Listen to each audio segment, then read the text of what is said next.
Stevie, that of Richard in Melbourne for our breakfast exclusive with Daniel Radcliffe. Hey, Richard. Thank you very much, Carl. He's one of the biggest movie stars on the planet, probably more recognisable with his signature specs on, but nevertheless hard to miss for his millions of fans worldwide. I had the pleasure of catching up with the 17-year-old actor who brought Harry Potter into our lives, Daniel Radcliffe. Is that Daniel Radcliffe? Oh my God! Oh my God! Get the fuck! You can see that quite a few people recognise me in this film. Yeah, I know. He must be healthier. Daniel Radcliffe is used to life in the spotlight. Since auditioning and winning the part of Harry Potter at the tender age of 11, he's become nothing short of a global superstar. Thank you, yeah. There wouldn't be too many places on the planet, I think, where you couldn't, start a riot. Well, I'm moving to the Arctic. This is for safety. No, I mean, it's not too bad, really. Particularly, I mean, the only place that's quite aggressive, really, is America. We were in New York for the last premiere, and it was completely, it was lunacy. It was really mad.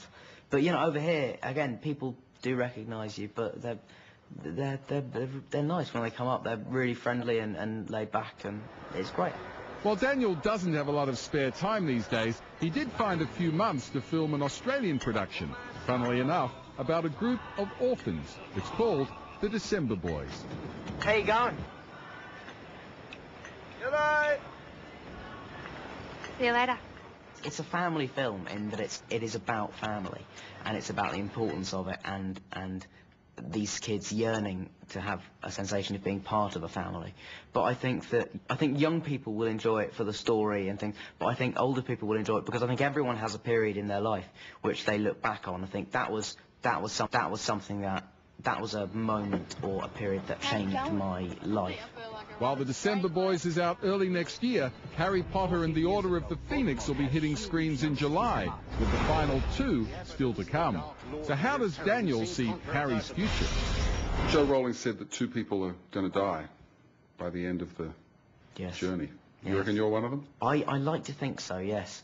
I think it's just, I don't know if there's any other way she could possibly end the series, really. If she ended it with Harry alive, the calls for more books would just be...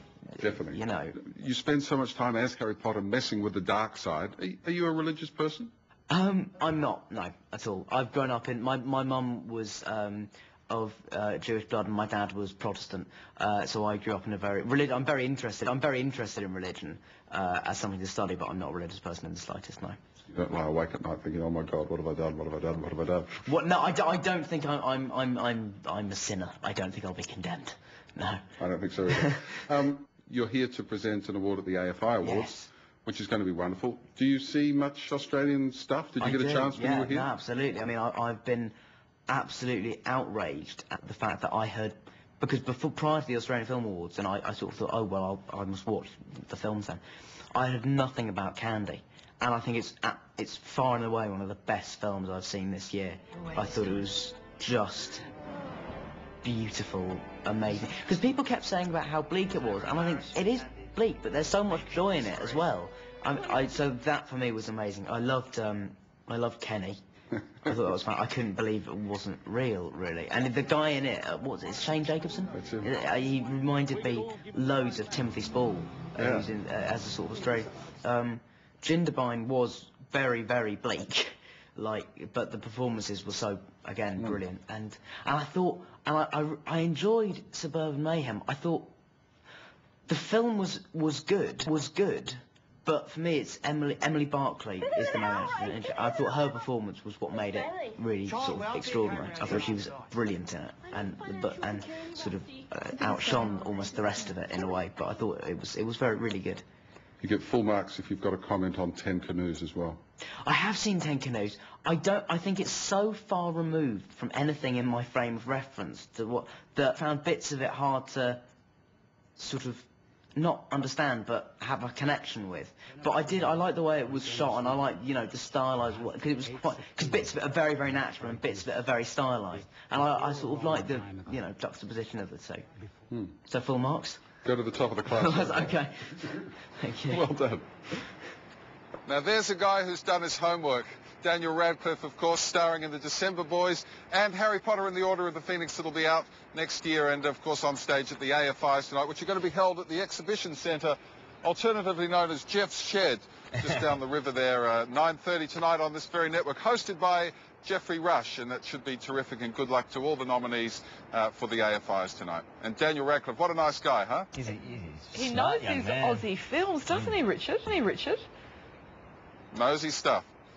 Very impressive.